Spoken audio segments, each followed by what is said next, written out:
ವಸುದೇವಸುತಂ ದೇವಂ ಕಂಸಚಾಣೂರಮರ್ದನಂ ದೇವಕೀ ಪರಮಾನಂದಂ ಕೃಷ್ಣಂ ವಂದೇ ಜಗದ್ಗುರುಂ. ಇವತ್ತು ಪ್ರವೃತ್ತಿ ಮತ್ತು ನಿವೃತ್ತಿ ಎನ್ನುವ ವಿಷಯದ ಮೇಲೆ ಚಿಂತನೆ ಮಾಡೋಣ. ಭೌತಶಾಸ್ತ್ರದಲ್ಲಿ ಯಾವುದಾದರೂ ಒಂದು ವಸ್ತು ವೃತ್ತಾಕಾರದಲ್ಲಿ ತಿರುಗುತ್ತಾ ಇದ್ದರೆ ಹೇಳ್ತಾರೆ ಆ ವಸ್ತು ವೃತ್ತಾಕಾರದಲ್ಲಿ ತಿರುಗ್ತಾ ಇದೆ. ಪ್ರತಿಯ ಬಿಂದುವಿನಲ್ಲೂ ಅಟ್ ಎವ್ರಿ ಪಾಯಿಂಟ್ ಸ್ವಾಭಾವಿಕವಾಗಿ ಅದರಲ್ಲಿ ಒಂದು ಬಲ ಅದನ್ನು ಆ ವೃತ್ತದಿಂದ ಹೊರಗೆ ತಳ್ಳಲಿಕ್ಕೆ ಪ್ರಯತ್ನ ಮಾಡ್ತಿರುತ್ತೆ, ಇನ್ನೊಂದು ಬಲ ಆ ವಸ್ತುವನ್ನು ಒಳಗೆ ಎಳೆಯಲಿಕ್ಕೆ ಪ್ರಯತ್ನ ಮಾಡ್ತಿರುತ್ತೆ. ಸೆಂಟ್ರಿಫ್ಯೂಗಲ್ ಫೋರ್ಸ್, ಸೆಂಟ್ರಿಪೀಟಲ್ ಫೋರ್ಸ್ ಅಂತ. ಯಾವುದಾದ್ರೂ ಕಾರಣದಿಂದ ಹೆಚ್ಚು ಕಡಿಮೆ ಆದರೆ ಸೆಂಟ್ರಿಫ್ಯೂಗಲ್ ಫೋರ್ಸ್ ಹೆಚ್ಚಾಯ್ತು ಅಂತ ಇಟ್ಕೊಳ್ಳಿ, ಸೆಂಟ್ರಿಪೀಟಲ್ ಫೋರ್ಸು ಕಡಿಮೆ ಆಯಿತು, ಆಗ ವಸ್ತು ಹಾರಿ ಹೋಗುತ್ತೆ. ಸೆಂಟ್ರಿಪೀಟಲ್ ಫೋರ್ಸ್ ಹೆಚ್ಚಾಯಿತು, ಆಗ ವಸ್ತು ಒಳಗೆ ಎಳ್ಕೊಳ್ಳಿ. ಇದು ಭೌತಶಾಸ್ತ್ರದಲ್ಲಿ ಬರುತ್ತೆ. ನ್ಯೂಟನ್ನ ಲಾಸ್ ಆಫ್ ಮೋಷನ್, ಚಲನೆಯ ನಿಯಮಗಳೆಲ್ಲ ಮುಗಿದ ನಂತರ ಇಂತಹ ಕೆಲವು ನಿಯಮಗಳು ನಾವೆಲ್ಲ ಓದಿದ್ದೀವಿ. ನಮ್ಮ ಸಮಾಜದಲ್ಲಿ ಕೂಡ ಈ ನಮ್ಮನ್ನು ಹೊರತಳ್ಳುವ ಮತ್ತು ನಮ್ಮನ್ನು ಒಳಗೆ ಎಳೆಯುವ ಬಲಗಳು ಯಾವಾಗಲೂ ಇದ್ದೇ ಇವೆ. ನಾವೆಲ್ಲರೂ ಎಷ್ಟೆಷ್ಟೋ ಜನ್ಮಗಳಿಂದ ಬಂದಿದ್ದೇವೆ ಈ ಜನ್ಮಕ್ಕೆ. ಎಷ್ಟೆಷ್ಟೋ ಜನ್ಮಗಳಲ್ಲಿ ಎಂತೆಂತಹ ಸಂಸ್ಕಾರಗಳನ್ನೆಲ್ಲ ಪಡೆದು ಇವಾಗ ಹೀಗಿದ್ದೀವಿ. ಬೆಂಗಳೂರಿನಲ್ಲಿ ಯಾರನ್ನಾರು ಕೇಳಿ ನೀವು ಹೇಗಿದ್ದೀರಾ ಅಂತ, ಅವ್ರು ಉತ್ತರ ಹೇಗೆ ಕೊಡ್ತಾರೆ, ಇಷ್ಟರ ಮಟ್ಟಿಗಿದ್ದೀವಂತ. ನೋಡಿ, ನಾವು ಬೆಂಗಳೂರಿನವರಲ್ಲ, ಮಂಗಳೂರಿನವ್ರು. ನಾವು ಬೆಂಗಳೂರಿಗೆ ಬಂದಾಗ ಮೊದಲು ಆ ಥರ ಉತ್ತರ ಕೇಳಿದಾಗ ನಮಗೆ ಕಚಗುಳಿ ಇಟ್ಟಾಗ ಆಗ್ತಿತ್ತು. ಅದೇನದು ಇಷ್ಟರ ಮಟ್ಟಿಗೆ ಇದ್ದೀವಂತ, ಅದು ಎಷ್ಟರ ಮಟ್ಟಿಗೆ? ಒಬ್ಬರನ್ನು ಕೇಳಿದೆ ನಾನು, ಅದು ಎಷ್ಟರ ಮಟ್ಟಿಗೆ ಮಾರಾಯರೆ ಅಂತ. ಮಂಗಳೂರಿನಲ್ಲಿ ಮಾರಾಯರೆ ಅಂತಾರಲ್ಲ, ಅವ್ರು ಹೇಳಿದ್ರೆ ಹೇಳಿದ್ನಲ್ಲ ಇಷ್ಟರ ಮಟ್ಟಿಗೆ. ಆಮೇಲೆ ಬಿಟ್ಬಿಟ್ಟೆ. ನಾವು ಕೆಲವರು ಬಹಿರ್ಮುಖರು, ಕೆಲವರು ಅಂತರ್ಮುಖರು, ಕೆಲವರು ಬಹಳ ಸಮಾಧಾನ ಉಳ್ಳವರು, ಇನ್ನು ಕೆಲವರು ಸಣ್ಣ ಸಣ್ಣ ವಿಷಯಕ್ಕೆ ಸಿಡಿಮಿಡಿಗೊಳ್ಳುವವರು. ಅಂತೂ ನಮ್ಮೆಲ್ಲರಲ್ಲಿ ಎಂತಹ ವೈವಿಧ್ಯ ಇದೆ ನೋಡಿ. ಇಂತಹ ಒಂದು ಸಂದರ್ಭದಲ್ಲಿ ಈ ಪ್ರವೃತ್ತಿ ಮತ್ತು ನಿವೃತ್ತಿ ಅನ್ನೋದು ಆಧ್ಯಾತ್ಮಿಕ ಸಾಹಿತ್ಯದಲ್ಲಿಯೂ ಕೂಡ ಬಹಳಷ್ಟು ಚರ್ಚೆಗೆ ಬರುತ್ತೆ. ಶಂಕರಾಚಾರ್ಯರು ಭಗವದ್ಗೀತೆಯನ್ನು ವ್ಯಾಖ್ಯಾಯಿಸಿದರು. ಭಗವದ್ಗೀತೆಯ ಎಲ್ಲ ಶ್ಲೋಕಗಳನ್ನು ವಿವರಿಸಿದ್ದಾರೆ. ಆ ವಿವರಣೆಗೆ ಹೆಸರು ಭಾಷ್ಯ ಅಂತ.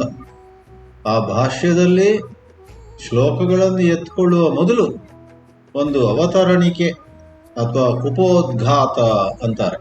ಪ್ರಾರಂಭದಲ್ಲಿ ಹೇಳುವ 2 ಮಾತುಗಳು. ಅದರಲ್ಲಿ ಹೇಳ್ತಾರೆ, ಈ ಜಗತ್ತಿನಲ್ಲಿ ಎಲ್ಲವನ್ನು ತಿಳಿಸಿಕೊಡುವಂಥದ್ದು ವೇದ ಅಂತ ನೀವು ಭಾವಿಸಿದರೆ ಆ ವೇದದಲ್ಲಿ ಹೇಳಿರುವ ಧರ್ಮ 2 ಬಗೆಯದ್ದು. ಒಂದು ವಾಕ್ಯ ಬಹಳ ಚಂದವಾಗಿ ಅವರ ಪ್ರಸನ್ನ ಗಂಭೀರವಾದ ಭಾಷೆಯಲ್ಲಿ ಹೇಳ್ತಾರೆ, ದ್ವಿವಿಧೋ ಹಿ ವೇದೋಕ್ತೋ ಧರ್ಮ ಪ್ರವೃತ್ತಿ ಲಕ್ಷಣೋ ನಿವೃತ್ತಿ ಲಕ್ಷಣಶ್ಚ ಅಂತ.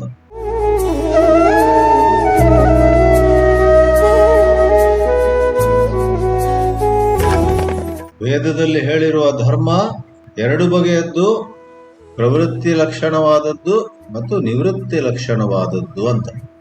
ನೀವು ವೇದದಲ್ಲಿ ವಿಶೇಷವಾದ ನಂಬಿಕೆ ಇಡುವವರಾಗಿರಲಿ ಅಥವಾ ಯಾವುದೇ ಧರ್ಮದಲ್ಲಿ ನಂಬಿಕೆ ಇಡುವವರಾಗಿರಲಿ, ವಾಸ್ತವವಾಗಿ ಯಾವುದೇ ಒಂದು ಧರ್ಮ, ಯಾವುದೇ ಒಂದು ದರ್ಶನ, ಯಾವುದೇ ಒಂದು ನಮ್ಮೆಲ್ಲರಿಗೂ ದಾರಿ ತೋರಿಸುವಂತಹ ಸಾಹಿತ್ಯ ಇದ್ದುದಾದರೆ, ಮಾನವ ಜನಾಂಗದ ಬೇರೆ ಬೇರೆ ಜನರಿಗೆ ದಾರಿ ತೋರಿಸಬೇಕಾದ್ರೆ ಆ ಒಂದು ಸಾಹಿತ್ಯ, ಆ ಒಂದು ಶಾಸ್ತ್ರ, ಆ ಒಂದು ಪುಸ್ತಕಗಳು ಇವೆಲ್ಲ ಕೆಲವರಿಗೆ ಪ್ರವೃತ್ತಿಯನ್ನು ತೋರಿಸಬೇಕಾಗತ್ತೆ, ಕೆಲವರಿಗೆ ನಿವೃತ್ತಿಯನ್ನು ತೋರಿಸಬೇಕಾಗತ್ತೆ.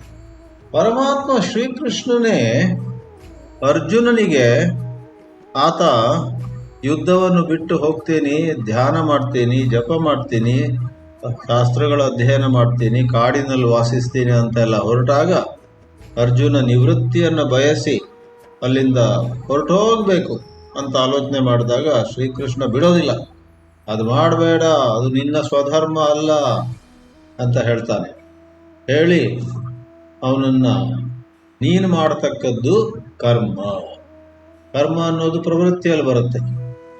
ಕರ್ಮಣಿ ಏವ ಅಧಿಕಾರ, ನಿನಗೆ ಅಧಿಕಾರ, ನಿನಗೆ ಯೋಗ್ಯತೆ, ನೀನು ಮಾಡತಕ್ಕದ್ದು ಕರ್ಮ. ಶಂಕರಾಚಾರ್ಯರು ತಮ್ಮ ಭಾಷ್ಯದಲ್ಲಿ ಮಾ ಫಲೇಶು ಅನ್ನೋದಕ್ಕೆ ಬರೋಕ್ಕಿಂತ ಮೊದಲೇ ಕರ್ಮಣಿ ಏವ ಅಧಿಕಾರ ತೇ ನ ಸನ್ಯಾಸೆ ನ ತ್ಯಾಗೆ ಅಂತ ಹೇಳ್ಬಿಡ್ತಾರೆ. ನೀನು ಕರ್ಮ ಮಾಡಬೇಕು, ಕರ್ಮ ಬಿಟ್ಟು ಹೋಗೋದ್ರಲ್ಲಿ ನಿನಗೆ ಅಧಿಕಾರ ಇಲ್ಲ ಅಂತ. ಆಮೇಲೆ ತುಂಬಾ ಪ್ರಚಲಿತವಾದದ್ದು, ತುಂಬಾ ಪ್ರಸಿದ್ಧವಾದದ್ದು ಕರ್ಮಯೋಗದ ಒಂದು ವಿವರಣೆ. ನಮ್ಮೆಲ್ಲರಿಗೂ ನಮ್ಮ ಕರ್ತವ್ಯದಲ್ಲಿ ಅಧಿಕಾರ ಇದೆ ಹೊರತು, ನಮ್ಮ ಕೆಲಸ ಮಾಡೋದ್ರಲ್ಲಿ ನಮಗೆ ಅಧಿಕಾರ ಇದೆ ಹೊರತು, ಏನು ಫಲ ಸಿಗಬೇಕು ಅನ್ನೋದ್ರಲ್ಲಿ ನಾವು ನಮ್ಮ ಶಕ್ತಿಯನ್ನು ವ್ಯಯ ಮಾಡಬಾರ್ದು ಅಂತ. ಅದು ಸತ್ಯ, ಅದು ಇನ್ನೊಂದು ವಿವರಣೆ. ಕರ್ಮದಲ್ಲೇ ನಮ್ಮ ಅಧಿಕಾರ ಇರೋದು, ಸನ್ಯಾಸದಲ್ಲಲ್ಲ, ಒಂದು ವಿವರಣೆ. ಕರ್ಮದಲ್ಲೇ ನಾವು ತೊಡಗಬೇಕು, ಫಲದ ಬಗ್ಗೆ ಅನಾವಶ್ಯಕವಾಗಿ ಬೇಕಾದ್ದಕ್ಕಿಂತ ಹೆಚ್ಚು ಆಲೋಚನೆ ಮಾಡಬಾರ್ದು ಅಂತ ಎರಡನೇ ವಿವರಣೆ. ಎರಡೂ ಸರಿ.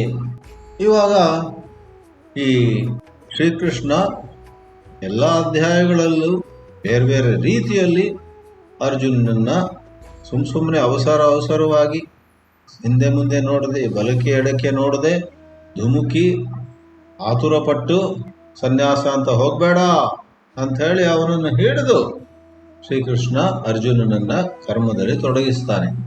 ಅಷ್ಟು ಹೇಳಿದ್ದು ಸಾಲದ್ದೋ ಎಂಬಂತೆ 18ನೇ ಅಧ್ಯಾಯದಲ್ಲಿ ಇನ್ನೇನು ಅವನ ಎಲ್ಲ ಉಪದೇಶ ಮುಗಿದಿದೆ. 18ನೇ ಅಧ್ಯಾಯದಲ್ಲಿ 59ನೇ ಶ್ಲೋಕ, ಇನ್ನೊಂದು 18-19 ಶ್ಲೋಕಕ್ಕೆ ಭಗವದ್ಗೀತೆ ಮುಕ್ತಾಯವಾಗ್ತಾ ಇದೆ. ಆವಾಗಲೂ ಹೇಳ್ತಾನೆ, ಯದಹಂಕಾರಮಾಶ್ರಿತ್ಯ ನಯೋತ್ಸ್ಯೆ ಇತಿ ಮನ್ಯಸೆ. ಬಹಳ ಅಭಿಮಾನದಿಂದ, ಅಹಂಕಾರದಿಂದ ಎಲ್ಲ ತಿಳ್ಕೊಂಡಿದ್ದೀನಿ ಅಂತ ಭಾವಿಸುತ್ತಾ ನೀನು ನ ಯೋತ್ಸ್ಯೆ, ನಾನು ಯುದ್ಧ ಮಾಡೋದಿಲ್ಲ ಅಂತ ಆಲೋಚನೆ ಮಾಡ್ತಿದ್ಯಲ್ಲ, ಮಿಥ್ಯೈಷ ವ್ಯವಸಾಯಸ್ತೆ ಪ್ರಕೃತಿಸ್ತ್ವಾಂ ನಿಯೋಕ್ಷ್ಯತಿ. ಇಂಥ ಒಂದು ನಿರ್ಧಾರ ಸುಳ್ಳು. ಆ ನಿರ್ಧಾರ ಹೆಚ್ಚು ಸಮಯ ನಿನ್ನಲ್ಲಿ ಉಳಿಯೋದಿಲ್ಲ. ಯಾಕಂದ್ರೆ ನಿನ್ನ ಪ್ರಕೃತಿ, ನಿನ್ನ ಸ್ವಭಾವ, ನಿನ್ನ ಸ್ವಧರ್ಮ, ನಿನ್ನ ಒಳಗಿನ ಮನೋರಚನೆ ಎಂಥದ್ದು ಅಂತ ಹೇಳಿದ್ರೆ, ಆ ನಿನ್ನ ಪ್ರಕೃತಿಯು ನಿಯೋಕ್ಷತೆ, ನಿನ್ನನ್ನು ಮತ್ತೆ ಎಳ್ಕೊಂಬಂದು ಕರ್ಮದಲ್ಲೇ ತೊಡಗಿಸುತ್ತೆ. ಆಗೊಮ್ಮೆ ಈಗೊಮ್ಮೆ ನಮಗೆ ಸ್ಮಶಾನ ವೈರಾಗ್ಯ ಬರುವುದಿದೆ. ಕೇಳಿದ್ದೀರಲ್ಲ ಸ್ಮಶಾನ ವೈರಾಗ್ಯ ಅಂತ.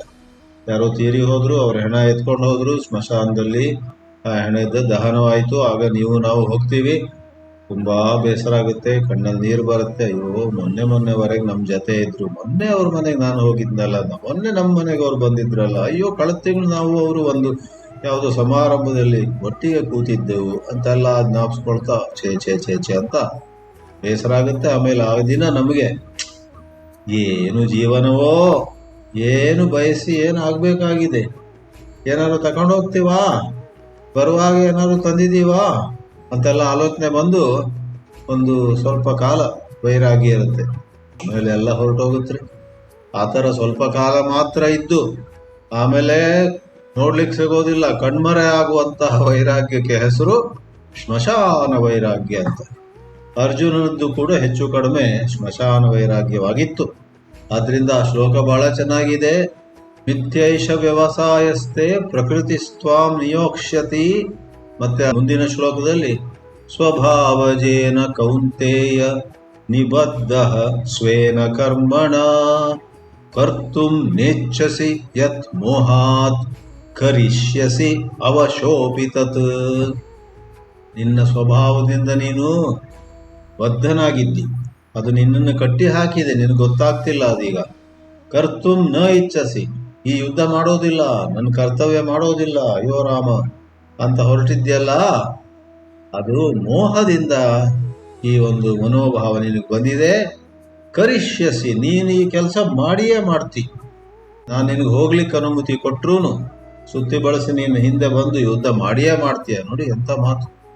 ಗೀತೆಯಲ್ಲಿ ಮನಃಶಾಸ್ತ್ರ, ಗೀತೆಯಲ್ಲಿ ಮನೋವಿಜ್ಞಾನ, ಸೈಕಾಲಜಿ, ಭಗವದ್ಗೀತಾ ಅನ್ನೋದಕ್ಕೆ ಹಲವಾರು ಶ್ಲೋಕಗಳನ್ನು ಎತ್ಕೊಳ್ಬಹುದು. ಅವುಗಳಲ್ಲಿ ಇದೊಂದು.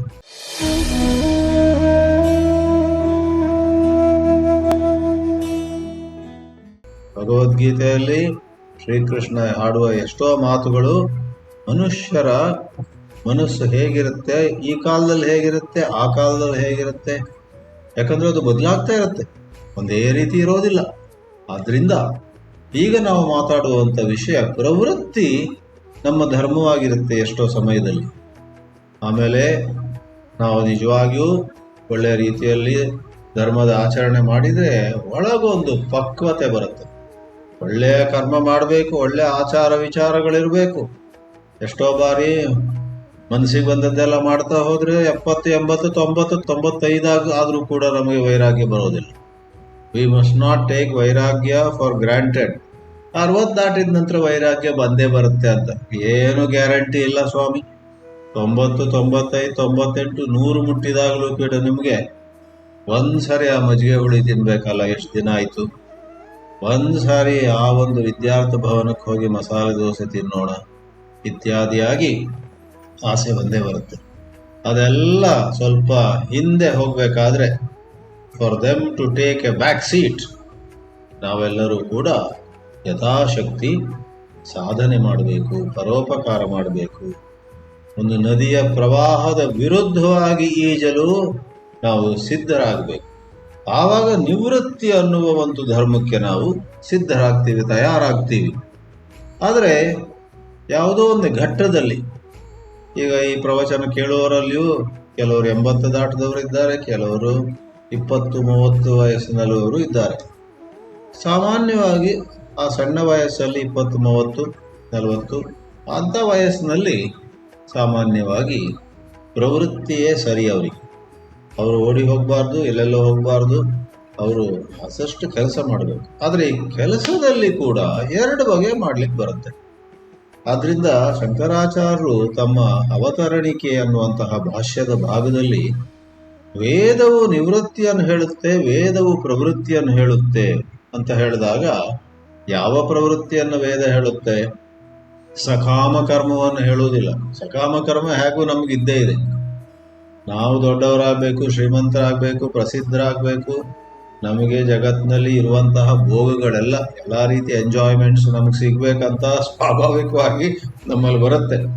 ಹೇಗೆ ನೀರು ಮೇಲಿನ ಮಟ್ಟದಿಂದ ಕೆಳಗಿನ ಮಟ್ಟಕ್ಕೆ ಹರಿಯುತ್ತೆಯೋ ಆ ರೀತಿಯಲ್ಲಿ ನಾವು ಬೇರೆ ಬೇರೆ ರೀತಿಯಾದಂತಹ ವಿಷಯ ಭೋಗಗಳನ್ನು ಮತ್ತು ಖ್ಯಾತಿ, ಪ್ರಸಿದ್ಧಿ, ದೊಡ್ಡ ಹೆಸರು ಬರಬೇಕು, ನಮ್ಮ ಚಿತ್ರ ಪೇಪರಲ್ಲಿ ಬರಬೇಕು, ನಮ್ಮ ಹೆಸರು ಅಲ್ಲಿ ಬ್ಯಾನರ್ನಲ್ಲಿ ಹಾಕಿರ್ಬೇಕಂತೆಲ್ಲ ಆಸೆ ಪಡುವುದು ಸಹಜ.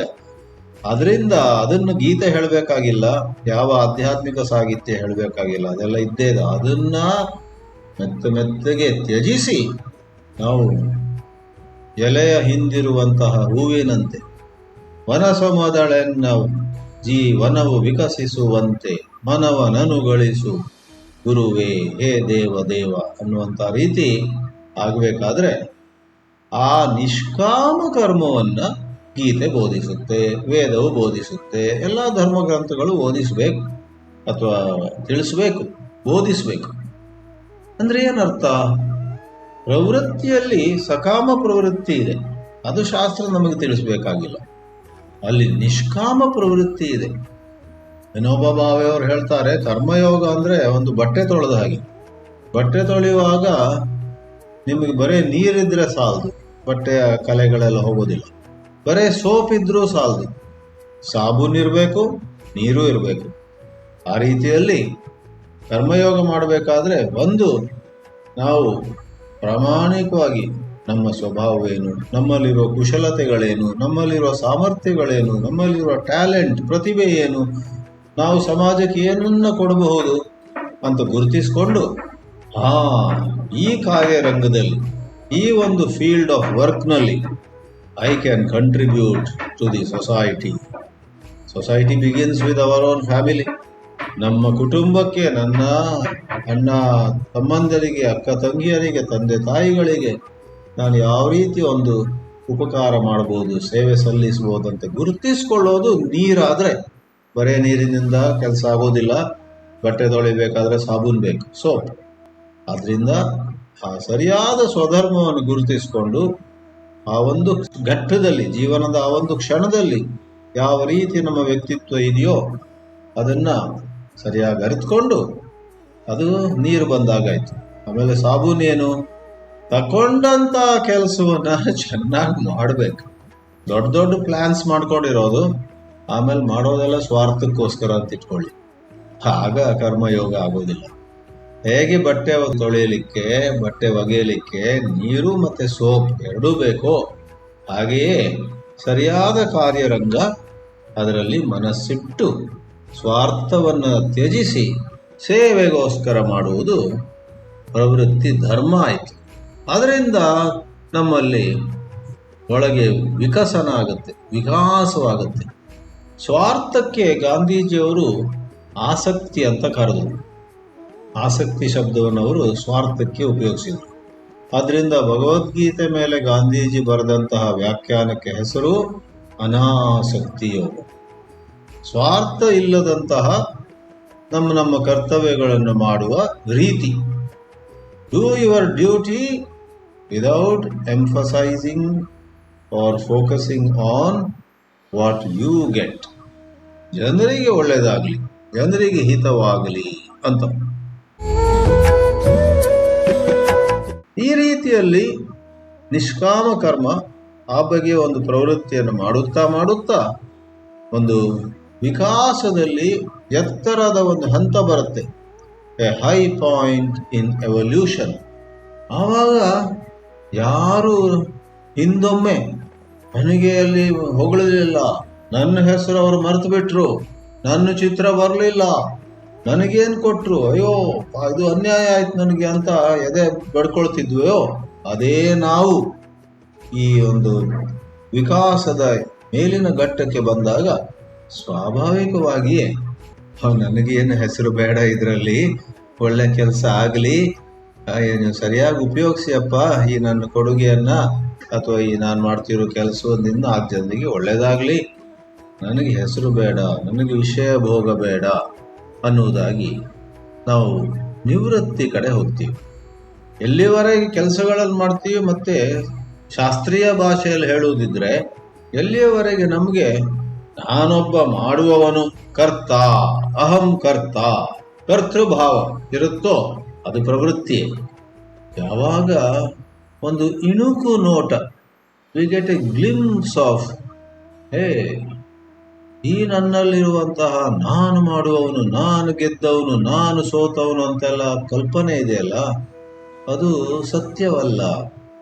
ಈ ಕರ್ತೃತ್ವ, ಈ ಭೋಕ್ತೃತ್ವ ಮಿಥ್ಯಾ ಅಂತ ತಿಳಿದು ಬರುತ್ತೋ ಆವಾಗ ಬಹಳ ಅದ್ಭುತವಾದ ರೀತಿಯಲ್ಲಿ ನಮ್ಮಲ್ಲಿ ನಿವೃತ್ತಿ ಮಾರ್ಗದಲ್ಲಿ ಹೆಜ್ಜೆ ಇಡುವಂತಹ ಸಂದರ್ಭ ಬರುತ್ತೆ. ಪ್ರವೃತ್ತಿ ಅನ್ನುವಂತಹದ್ದು ಬಹಿರ್ಮುಖತ್ವ, ನಿವೃತ್ತಿ ಅನ್ನುವಂತಹದ್ದು ಅಂತರ್ಮುಖತ್ವ. ಪ್ರವೃತ್ತಿಯಲ್ಲಿ ಕೆಲಸದಲ್ಲಿ ನಾವು ನಂಬಿಕೆ ಇಟ್ಕೊಂಡಿರ್ತೀವಿ, ಸಮಾಜವನ್ನು ನಾವು ಬದಲಾಯಿಸಬಹುದು ಅಂತ ಒಂದು ವಿಶ್ವಾಸ ಇಟ್ಕೊಂಡಿರ್ತೀವಿ, ಅದು ಬೇಕು ಆ ಸಮಯದಲ್ಲಿ. ಆದರೆ ಕೊನೆಗೆ ಸಮಾಜ, ದೇಶ, ವಿಶ್ವವನ್ನ ನಡೆಸುವವನು ಅವನಿದ್ದಾನೆ.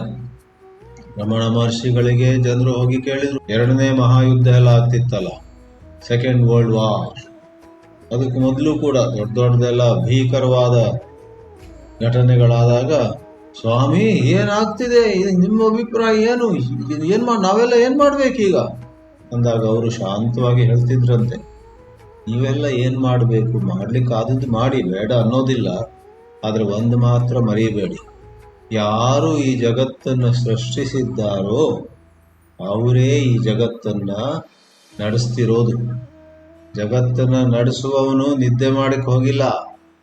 God who created this universe, this world, has not gone to sleep.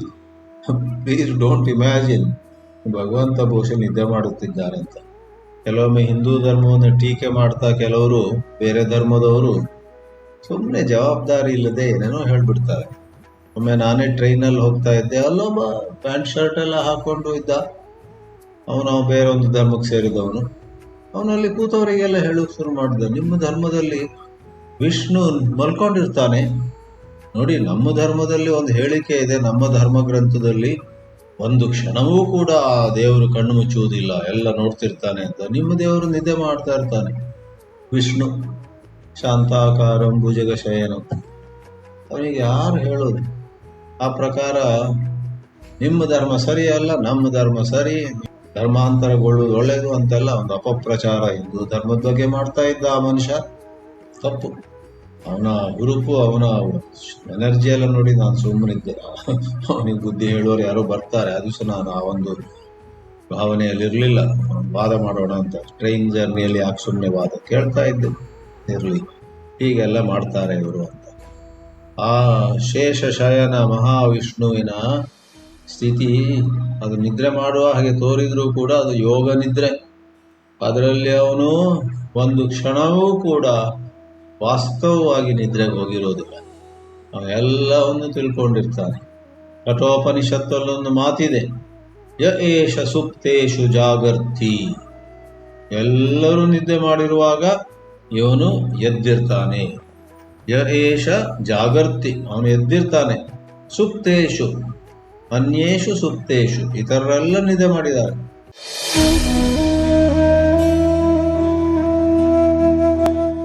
ಅದರಿಂದ ಈ ಬ್ರಹ್ಮತತ್ವ ಅಂತ ಹೇಳಿ, ಆತ್ಮತತ್ವ ಅಂತ ಹೇಳಿ, ಅಥವಾ ಈಶ್ವರ ತತ್ವ ಅಂತ ಹೇಳಿ ಅದು ಒಂದು ಕ್ಷಣವೂ ನಿದ್ರೆಗೆ ಹೋಗುವುದಿಲ್ಲ.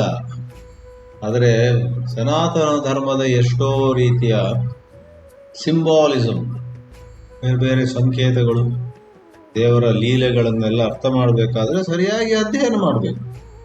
ಅದರಲ್ಲಿ ತಪ್ಪು ಹುಡುಕ್ಲಿಕ್ಕೆ ಹೋಗಿ ಆಮೇಲೆ ಅವಸರವಾಗಿ ಏನೋ ಒಂದು ಅಪಪ್ರಚಾರ ಮಾಡಿದರೆ ನಾವು ನೀವು ಏನು ಮಾಡೋದು ಬೇಡ, ಮೇಲಿನ ದೇವರು ಅವ್ರಿಗೆ ಶಿಕ್ಷೆ ಕೊಡ್ತಾನೆ ಹೊರತು ಮತ್ತೇನಾಗೋದಿಲ್ಲ. ಇರಲಿ ಬಿಡಿ.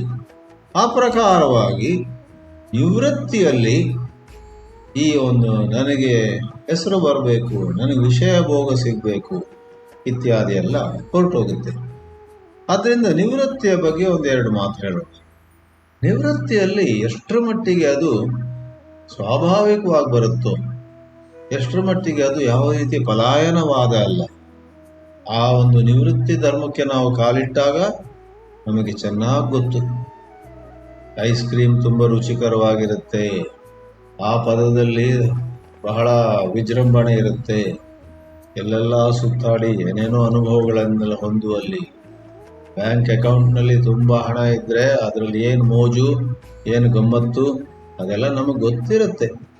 ಗೊತ್ತಿದ್ರೂ ಕೂಡ ಯಾವ ರೀತಿಯ ಒಂದು ತಪ್ಪು ತಿಳುವಳಿಕೆಯಿಂದಲ್ಲ, ಆದರೆ ಒಳ್ಳೆಯ ಒಂದು ಪ್ರೌಢ ಮನೋಭಾವದಿಂದ ಅದೆಲ್ಲ ನೋಡಿದ್ದಾಗಿದೆ. ಇನ್ನು ನಾನು ಅದರ ಹಿಂದೆ ಹೋಗೋದಿಲ್ಲ, ಹೋಗುವ ಅವಶ್ಯಕತೆ ಇಲ್ಲ. ನಾನು ಇನ್ನು ಹೆಚ್ಚು ದೈವ ಚಿಂತನೆಯಲ್ಲಿರ್ತೀನಿ. ಸಾಧ್ಯವಾದರೆ ಒಂದಿಷ್ಟು ಉಪಕಾರವನ್ನು ಮಾಡ್ತೀನಿ ಮಂದಿಗೆ, ಆದರೆ ಮುಖ್ಯವಾಗಿ ದೈವ ಚಿಂತನೆ, ಬ್ರಹ್ಮ ಚಿಂತನೆ. ಅದಕ್ಕೋಸ್ಕರ ವೇದದ ಎಲ್ಲೋ ಒಂದು ಭಾಗದಲ್ಲಿ ಒಂದು ವಾಕ್ಯ ಇದೆ, ಬಹಳ ಚೆನ್ನಾಗಿ ಹೇಳಿದ್ದಾರೆ. ಅಭಯಂ ಸರ್ವಭೂತೇಭ್ಯೋ ದತ್ವಾ ಸನ್ಯಾಸಮಾಚರೇತ್ ಅಂತ. ನಿವೃತ್ತಿ ಮಾರ್ಗದಲ್ಲಿ ಒಂದು ಸಾಂಪ್ರದಾಯಿಕ ರೂಪದಲ್ಲಿ ಹೇಳುದಿದ್ರೆ ಅದು ಸನ್ಯಾಸ ಅಂತಾರೆ. ಸಾಂಪ್ರದಾಯಿಕವಾಗಿ ನೀವು ಬಟ್ಟೆಯ ಬಣ್ಣ ಬದಲಾಯಿಸಬೇಕಾಗಿಲ್ಲ, ತಲೆಯ ಕೂದಲನ್ನು ಕತ್ತರಿಸಬೇಕಾಗಿಲ್ಲ, ಬೇರೆ ಯಾವುದೋ ವೇಷಭೂಷ ಹಾಕೊಳ್ಬೇಕಾಗಿಲ್ಲ. ಅದರಿಂದ ಸಾಂಪ್ರದಾಯಿಕ ರೀತಿ ತನ್ನದೇ ರೀತಿಯಲ್ಲಿ ಸರಿ. ನಾವು ಯಾವ ಬಟ್ಟೆಯಲ್ಲಿದ್ದೀವೋ, ಶರ್ಟ್ ಪ್ಯಾಂಟಲ್ಲಿರ್ಬೋದು, ಧೋತಿ ಮತ್ತು ಇನ್ನೊಂದು ರೀತಿಯ ಬಟ್ಟೆ ಹಾಕೊಂಡಿರ್ಬೋದು, ಅದೆಲ್ಲ ಇರಲಿ, ನಾಮ ಹಾಕದೇ ಇರಬಹುದು.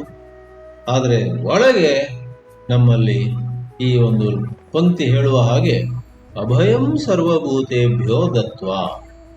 ಬಹಳ ವಿಚಿತ್ರವಾದ ಪಂಕ್ತಿ ಇದು. ಸಾಮಾನ್ಯವಾಗಿ ಎಲ್ಲರಿಗೂ ಅಭಯ ಕೊಡುವವರು ಯಾರು? ಕೈಯಲ್ಲಿ ಕತ್ತಿ ಹಿಡಿದವರು ಅಥವಾ ಪೊಲೀಸರು ಎಲ್ಲರಿಗೆ ನೀವು ಭಯ ಪಡಬೇಡಿ ನಾನಿದ್ದೇನೆ ಅಂತ ಎಲ್ಲರಿಗೆ ಅಭಯವನ್ನು ಕೊಡ್ತಾರೆ. ಇಲ್ಲಿ ಒಬ್ಬ ಸನ್ಯಾಸಿಯ ಬಗ್ಗೆ ಮಾತು ಬರ್ತಾ ಇದೆ. ಆ ಸನ್ಯಾಸಿ ಎಲ್ಲರಿಗೆ ಅಭಯವನ್ನು ಕೊಡ್ತಾನಂತೆ. ಅದೇನರ್ಥ? ಬಹಳ ಸೂಕ್ಷ್ಮವಾದ ಮಾತಿದೆ ನೋಡಿ. ಕೋಲ್ ಕೈಯಲ್ಲಿ ಹಿಡ್ಕೊಂಡು, ಕತ್ತಿ ಕೈಯಲ್ಲಿ ಹಿಡ್ಕೊಂಡು, ಪಿಸ್ಟಲ್ ಕೈಯಲ್ಲಿ ಹಿಡ್ಕೊಂಡು ನಿಮ್ಮನ್ನು ರಕ್ಷಿಸುವುದು ಒಂದು ಬಗೆ, ಅದು ಬೇಕು ಜಗತ್ತಿನಲ್ಲಿ ಒಂದು ಮಟ್ಟದಲ್ಲಿ. ಆದರೆ ಬಹಳ ಅದ್ಭುತವಾದ ಅಭಯ ಏನು ಗೊತ್ತೇ? ಯಾರೋ ನಿಮ್ಮ ಮಧ್ಯೆ ಇದ್ದಾರೆ, ಯಾರೋ ನಿಮ್ಮ ಜೊತೆ ಇದ್ದಾರೆ, ಅವರು ಸ್ವಾರ್ಥದ ರೂಪದಲ್ಲಿ, ಸ್ವಾರ್ಥದ ರೀತಿಯಲ್ಲಿ ನಿಮ್ಮಿಂದ ಏನನ್ನು ಕಸಿದುಕೊಳ್ಳಲಿಕ್ಕೆ ಹೋಗೋದಿಲ್ಲ. ನಿಮ್ಮಿಂದ ನಿಮ್ಮ ಸ್ವತ್ತನ್ನು, ನಿಮ್ಮ ಒಂದು ಪ್ರಾಪರ್ಟಿ, ನಿಮ್ಮಲ್ಲಿರುವ ಏನೋ ಒಂದು ವಸ್ತು, ನಿಮ್ಮಲ್ಲಿರುವಂಥ ಏನೋ ಒಂದು ಭೋಗ ವಸ್ತು, ಅದನ್ನೆಲ್ಲ ಅದು ನಾಳೆ ನಾನು ತಗೊಂಡ್ಬಿಡ್ತೀನಿ ಅದು ಅಂತ ಅಪರಕಾರ ಭಾವನೆ ಇದ್ರೆ ಆತ ಸನ್ಯಾಸಕ್ಕೆ ಯೋಗ್ಯನಲ್ಲ. ಅಭಯಂ ಸರ್ವಭೂತೇಭ್ಯೋ ದತ್ವಾ ಸನ್ಯಾಸಮಾಚರಿತಂದಾಗ ಯಾವಾಗ ನಮ್ಮಲ್ಲಿ ಬೇರೊಬ್ಬರಿಂದ ಏನನ್ನೂ ಕೂಡ ಬಲದಿಂದಲೋ ಅಥವಾ ಮೋಸದಿಂದಲೋ ಕಸಿದುಕೊಳ್ಳುವಂತಹ ಒಂದು ಲೇಷ ಮಾತ್ರವೂ ಭಾವನೆ ಇರುವುದಿಲ್ವೋ, ಆಗ ನಾವು ನಿವೃತ್ತಿ ಮಾರ್ಗಕ್ಕೆ ಸಿದ್ಧರು, ಸನ್ಯಾಸಕ್ಕೆ ನಾವಾಗ ತಯಾರಾಗ್ತೀವಿ. ಆದ್ರಿಂದ ಸಂಗ್ರಹವಾಗಿ ಇದೆಲ್ಲವನ್ನು ಇನ್ನೊಮ್ಮೆ ಹೇಳುವುದಿದ್ರೆ, ಜೀವನ ಅನ್ನುವಂಥದ್ದು ನಾವು ಬಯಸಲಿ ಬಯಸದಿರಲಿ ವಿಕಾಸದ ಮಾರ್ಗ. ನಾವೆಲ್ಲರೂ ಜೀವನ ಅನ್ನುವ ಪಾಠಶಾಲೆಯಲ್ಲಿ ಕಲಿತಾ ಇದ್ದೀವಿ. ಕಲಿತಾ ವಿಕಾಸಗೊಳ್ತಾ ಇದ್ದೀವಿ. ಈ ವಿಕಾಸದಲ್ಲಿ ಪ್ರಾರಂಭದಲ್ಲಿ ನನಗೆ ಇದು ಬೇಕು, ನನಗೆ ಅದು ಬೇಕು, ಅವ್ರಿಗೆ ಸಿಕ್ಕಿದ್ದು ನನಗೂ ಬೇಕು, ಸಾಧ್ಯವಾದ್ರೆ ಅವ್ರಿಗೆ ಸಿಕ್ಕಿದ್ದಕ್ಕಿಂತ ಸ್ವಲ್ಪ ಹೆಚ್ಚೇ ನನಗೆ ಬೇಕು ಇತ್ಯಾದಿಯಾಗಿ ಬೇಕು ಬೇಕು ಬೇಕು ಅಂತಲೇ ಇರುತ್ತೆ. ಆಮೇಲೆ ಆ ಪ್ರವೃತ್ತಿಯಲ್ಲಿ ಹೆಚ್ಚು ಧಾರ್ಮಿಕವಾದಂತಹ ನಿಷ್ಕಾಮ ಕರ್ಮದಲ್ಲಿ ನಾವು ಉತ್ಸಾಹದಿಂದ, ಧೈರ್ಯದಿಂದ, ಧೃತಿಯಿಂದ, ಬಹಳ ಸಮಾನತೆಯಿಂದ, ಸಮಭಾವದಿಂದ ಕೆಲಸ ಮಾಡ್ತೀವಿ. ಕೆಲಸ ಚೆನ್ನಾಗಿ ಮಾಡ್ತೀವಿ. ಆಸಕ್ತಿ ಇರುವವರು ಯಾವ ಥರ ಉತ್ಸಾಹದಿಂದ ಕೆಲಸ ಮಾಡ್ತಾರೋ, ಆ ಲಾಭ ನನಗೆ ಬೇಕು, ಈ ಸಂಬಳ ನನಗೆ ಬೇಕು, ಆ ಸ್ಥಾನ ನನಗೆ ಬೇಕು, ಅದರಿಂದ ಹಗಲು ರಾತ್ರಿ ದುಡಿತಾರೋ ಅದೇ ರೀತಿಯಲ್ಲಿ ಒಬ್ಬ ನಿಷ್ಕಾಮ ಕರ್ಮಿಯು ಕೂಡ ಬಹಳ ಮನಸ್ಸಿಟ್ಟು ಬಹಳ ಉತ್ಸಾಹದಿಂದ ಕೆಲಸ ಮಾಡ್ತಾನಂತೆ.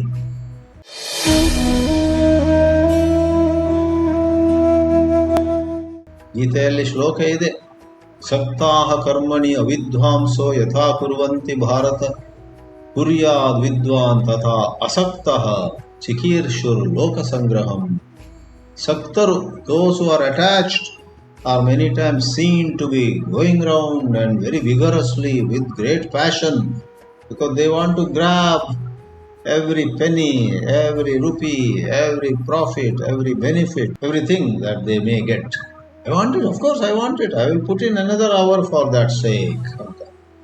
ಅದೇ ರೀತಿಯಲ್ಲಿ but without losing inner balance, ಅಸಕ್ತರು ಕರ್ಮಯೋಗಿಗಳು ಉತ್ಸಾಹದಿಂದ ನಗುನಗುತ್ತಾ ಬಹಳಷ್ಟು ಶ್ರಮ ಪಡುತ್ತಾ ಕೆಲಸ ಮಾಡ್ತಾರಂತೆ.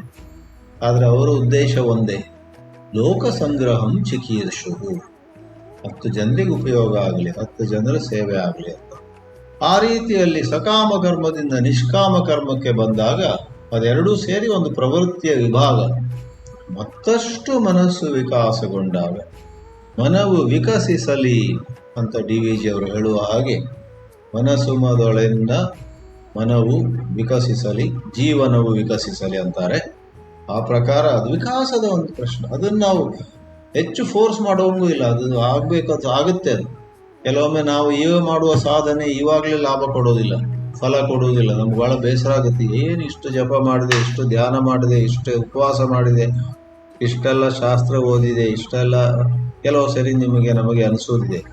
ಆದರೆ 20-30 ವರ್ಷ ಅಥವಾ 10-15 ವರ್ಷದ ಹಿಂದೆ ಯಾವ ಕಾಮಕ್ರೋಧಗಳಿದ್ದು ಅವುಗಳು ಇನ್ನೂ ಇದೆಯಲ್ಲ, ಹೇ ಭಗವಂತ ನಾನು ಬದಲಾಗುವುದು ಯಾವಾಗ ಅಂತ ಬೇಸರ ಆಗ್ಬೋದು. ತಾಳಿ ಅಷ್ಟು ಸುಲಭವಾಗಿ, ಅಷ್ಟು ಅವಸರವಾಗಿ ನಿಮ್ಮನ್ನು ನೀವೇ ನಿಂದಿಸ್ಕೊಳ್ಬೇಡಿ. ನಿಮ್ಮ ಪ್ರಾರ್ಥನೆ, ನಿಮ್ಮ ಜಪ, ನಿಮ್ಮ ಧ್ಯಾನ, ನಿಮ್ಮ ಸೇವೆ ಅದನ್ನು ಮುಂದುವರಿಸಿ. ಒಂದು ದಿನ ನೀವು ಅಪೇಕ್ಷಿಸಿರುವುದಿಲ್ಲ, ನಿರೀಕ್ಷಿಸಿರುವುದಿಲ್ಲ, ಒಮ್ಮೆಲೆ ನಿಮಗೆ ತೋರಿ ಎಲ್ಲೋಯ್ತದು. ಮೊದಲೆಲ್ಲ ಭಾಳ ಕ್ರೋಧ ಬರ್ತಿತ್ತಲ್ಲ, ಮೊದಲೆಲ್ಲ ಭಾಳ ಆಸೆ ಆಗ್ತಿತ್ತಲ್ಲ, ಮೊದಲೆಲ್ಲ ಇದೆಲ್ಲ ಯಾರ್ದಾರು ನೋಡಿದ್ರೆ ಅಸೂಯೆ ಆಗ್ತಿತ್ತು, ಅವರಿಗೆ ಆಗಿದೆ ನನಗೆ ಯಾಕೆ ಸಿಕ್ಲಿಲ್ಲ ಅಂತ ಒಳಗೆ ತಳಮಳ ಆಗ್ತಿತ್ತು, ಕಳವಳ ಆಗ್ತಿತ್ತು. ಎಲ್ಲೋಯ್ತದು ಅಂತ ಅನಿಸಿದ್ರೆ, ಅಲ್ಲ ಹೊರಟೋಯ್ತಲ್ಲ, ಎಲ್ಲೋ ಬಿದ್ದೋಯ್ತಲ್ಲ ಅಂತ ನಿಮಗೆ ಆಶ್ಚರ್ಯ ಆದರೆ ನಿಮ್ಮಲ್ಲಾಗಿರೋ ಬದಲಾವಣೆ, ಆಗ ನೀವು ಹಿಂದೆ ಮಾಡಿದ ಸಾಧನೆಯ ಫಲ ಈಗ ಬರ್ತಾ ಇದೆ ಅಂತ ಅಂದ್ಕೊಳ್ಬೇಕು. ಆಮೇಲೆ ಆ ನಿವೃತ್ತಿ ಧರ್ಮದಲ್ಲಿ ಬಹಳ ಅದ್ಭುತವಾದ ಒಂದು ಮನಸ್ಥಿತಿ ಅದು. ಏನನ್ನು ಬಯಸುವುದಾದರೆ ಮುಕುಂದ ಮಾಲೆ ಅನ್ನುವಂತಹ ಕೃತಿಗಳಲ್ಲೆಲ್ಲ ಹೇಳಿದ ಹಾಗೆ ನಾನು ಮತ್ತೇನೂ ಬಯಸೋದಿಲ್ಲ ಕೃಷ್ಣ. ನಿನ್ನ ಪಾದಾರ ವಿಂದಗಳಲ್ಲಿ ಇನ್ನಷ್ಟು ಮತ್ತಷ್ಟು ಮಗದಷ್ಟು ನನಗೆ ಭಕ್ತಿಯನ್ನ ಪ್ರೀತಿಯನ್ನ ಕೊಡು. ಜನ್ಮ ಜನ್ಮಗಳಲ್ಲೂ ಕೂಡ ನಿನ್ನ ಕಡೆ ನನಗೆ ಭಕ್ತಿ ಇದ್ರೆ ಸಾಕು, ಮತ್ತೇನು ಬೇಡ ಅಂತ ಮಾತುಗಳೆಲ್ಲ ಇಂಥ ಅದ್ಭುತವಾದ ಗ್ರಂಥಗಳಲ್ಲಿ ಬರ್ತವೆ. ಅದು ನಿವೃತ್ತಿ ಧರ್ಮ. ಬಹಳ ಮುಂದುವರಿದ ಭಕ್ತಿಯಲ್ಲೂ ಆ ನಿವೃತ್ತಿಯನ್ನು ನಾವು ಕಾಣ್ತೇವೆ. ಬಹಳ ಮುಂದುವರಿದಂತಹ ಜ್ಞಾನ ಮಾರ್ಗದಲ್ಲೂ ಮುಂದೆ ಹೋದವರಿಗೆ ಆ ಒಂದು ರೀತಿಯ ನಿವೃತ್ತಿ ಇರುತ್ತೆ. ಅದು ಬಹಳ ಸುಖವನ್ನು ಕೊಡುವಂತಹ ಒಂದು ನಿವೃತ್ತಿ. ಒಳಗೊಳಗಿಂದ ಚಡಪಡಿಸುವಂತಹದಲ್ಲ. ಅದು ಅವಸರವಾಗಿ ಸಿದ್ಧತೆ ಇಲ್ಲದಿದ್ದಾಗ ಎಲ್ಲ ಬಿಟ್ಟು ಮನೆ ಬಿಟ್ಟು ಹೋಗಿಬಿಟ್ರೆ ಎಲ್ಲೋ ಕೂತ್ಕೊಂಡು ಅಂತ ಒಳ್ಳೆ ಮನೆ ಯಾಕಾದ್ರೂ ಬಿಟ್ಟು, ಅಂತ ಒಳ್ಳೆ ಕುಟುಂಬ ಇತ್ತು, ಅಂತ ಒಳ್ಳೆ ಸೌಕರ್ಯಗಳೆಲ್ಲ ಇದ್ದು, ಅದನ್ನೆಲ್ಲ ಬಿಟ್ಟು ಇಲ್ಲಿ ಬಂದಲ್ಲ ಅಂತ ಅಳಬಹುದು ನಾವು. ಅದು ನಿವೃತ್ತಿ ಅಲ್ಲ. ನಿವೃತ್ತಿಯಲ್ಲಿ ನಿಜವಾದ ಸುಖ ಇದೆ. ಆಮೇಲೆ ಆ ಕುಟುಂಬದ ಬಗ್ಗೆ ಯಾವ ರೀತಿಯ ಕೆಟ್ಟ ಅಭಿಪ್ರಾಯ ಇಲ್ಲ. ಹಾಳಾದ್ದು ಒಳ್ಳೆದಾಯ್ತು ಬಿಟ್ಟು ಅಂತ ಹಾಗೆ ಮಾತಾಡೋದಿಲ್ಲ. ಅದೊಂದು ಘಟ್ಟ. ನಾನು ಆ ಘಟ್ಟದಲ್ಲಿದ್ದೆ, ಇನ್ನೂ ಎಷ್ಟೋ ಮಂದಿ ಈಗಲೂ ಆ ಘಟ್ಟದಲ್ಲಿದ್ದಾರೆ. ಅದರಿಂದ ಅವರ ಬಗ್ಗೆ ಪ್ರೀತಿ ಗೌರವ ಇದೆ ನನಗೆ. ಆದರೆ ನಾನು ಅದರಲ್ಲಿ ಈಗ ಇಲ್ಲ ಅನ್ನೋದಾಗಿ ಒಂದು ಸ್ವಾನುಭವ ನಮಗಾಗುವಂಥದ್ದು ನಿವೃತ್ತಿಯಾಗಿರುತ್ತೆ. ಆದ್ದರಿಂದ ಪ್ರವೃತ್ತಿ ಮತ್ತು ನಿವೃತ್ತಿ ಅನ್ನುವಂಥದ್ದು ಜೀವನದ ಕತೆ, ಎಲ್ಲರ ಬಯೋಗ್ರಫಿ. ಒಂದು ಜೀವದ ಕಥೆಯಲ್ಲಿ ಎರಡು ಘಟ್ಟಗಳು, 2 phases ಅಂತೇವಲ್ಲ, 2 phases of the long journey of A ಜೀವಾತ್ಮ ಆರ್ ಪ್ರವೃತ್ತಿ ಆ್ಯಂಡ್ ನಿವೃತ್ತಿ. ಆ ನಾರಾಯಣನು, ಆ ಜಗನ್ಮಾತೆಯು ನಮಗೆ ಸಕಾಮ ಕರ್ಮದಿಂದ ನಿಷ್ಕಾಮಕ್ಕೆ ಹೋಗುವಂತೆ, ಅಲ್ಲಿಂದ ಮತ್ತೆ ಮುಂದೆ ಹೋಗಿ ವಿವೇಕ ವೈರಾಗ್ಯಗಳನ್ನು ಹೊಂದಿ ಉತ್ತಮವಾದ ದಶೆಗೆ ಸ್ಥಾನಕ್ಕೆ ಬರುವಂತೆ ಆಶೀರ್ವದಿಸಲಿ, ಅನುಗ್ರಹಿಸಲಿ. ಓಂ ಶ್ರೀ ಲಲಿತಾಂಬಿಕಾಯೇ ನಮಃ.